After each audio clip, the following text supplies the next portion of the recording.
السلام علیکم۔ آج ہم ایک ایسی کتاب کے بارے میں بات کرنے جا رہے ہیں کہ جس کو پڑھنے سے لوگ ڈرتے ہیں، یا جو اس کو پڑھنے کی کوشش کرتے ہیں وہ مجنون ہو جاتے ہیں یا جنات اس کو جکڑ لیتے ہیں۔ جی ہاں گائز، یہ ایک جناتی کتاب ہے۔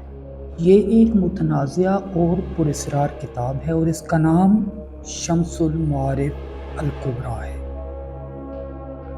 دوستو، تقریباً 850 سال پہلے ایک اسکالر البونی نے اسے لکھا تھا۔ وہ ایک فلاسفر تھا۔ یہ کتاب اب اپنی اصلی حالت میں موجود نہیں ہے۔ البونی نے اپنی کتاب کے شروع میں درج کیا تھا کہ اس کتاب میں جادوئی طاقتیں اور چھپی ہوئی قوتوں کے بارے میں معلومات ہیں، یعنی جادو سے متعلق اس میں سب کچھ ملے گا۔ اس کے پہلے صفحے پر لکھا ہے کہ آپ حامل بن سکتے ہیں، حمزات کو قابو کرنا، سفید جادو کیسے کیا جاتا ہے، اس طرح کے دوسرے عملیات کے بارے میں بہت کچھ ملے گا۔ اس کتاب کے بارے میں کہا جاتا ہے کہ اس میں روحانی عملیات اور جنوں کو غلام بنانے کے طریقے بتائے گئے ہیں، لیکن اس کو پڑھنے کے لیے عربی، عبرانی اور یہود کی دوسری زبانوں پر عبور حاصل ہونا ضروری ہے۔ اس کے بارے میں مشہور ہے کہ جو کوئی بھی اس کو پڑھنے کی کوشش کرتا تھا وہ مجنون ہو جاتا تھا یا جنات اس کو جکڑ دیتے تھے، کیونکہ اس کے ذریعے جنات کو غلام بنایا جاتا تھا، اس لیے وہ پڑھنے والے کا نقصان کرتے تھے۔ علماء نے مسلمانوں کو منع کیا ہے کہ یہ کتاب نہ پڑھیں، کیونکہ اس میں کفریہ کلمات ہیں۔ اس کتاب میں اللہ تعالیٰ کی صفات اور قرآنی صورتوں کی صفات کے ساتھ ساتھ جنات کو غلام بنانے کے عملیات بتائے گئے ہیں، لیکن صورتوں کے درمیان عبرانی یا کسی اور زبان میں کچھ ایسا لکھا ہوا ہے جو کسی کی سمجھ میں نہیں آتا، اسی لیے اسے پڑھنے سے منع کیا گیا۔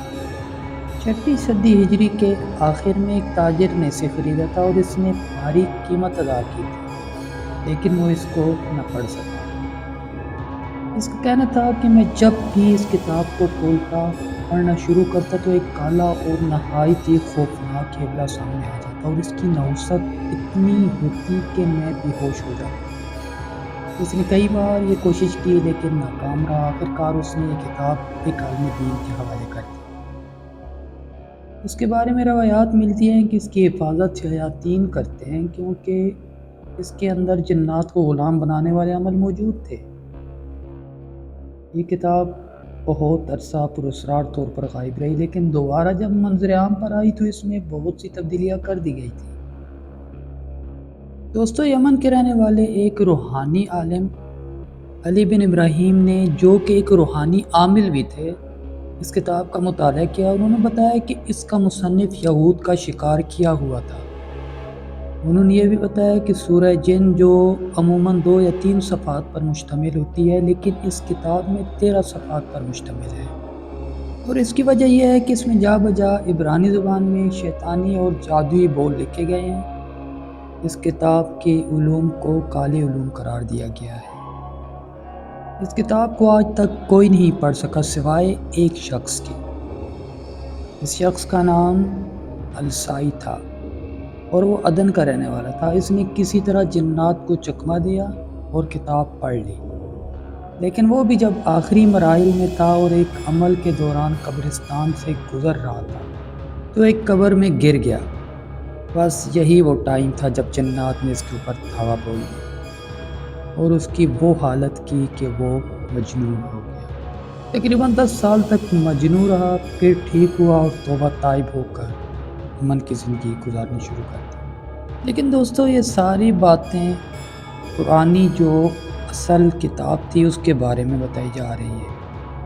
آج کل آپ کو جو کتاب ملے گی اس میں بہت ساری تبدیلیاں کر دی گئی ہیں، لیکن پھر بھی اس کو پڑھنے سے گریز کریں۔ ملتے ہیں کسی نیکسٹ ویڈیو کے ساتھ، تب تک اپنا خیال رکھیے گا۔ السلام علیکم۔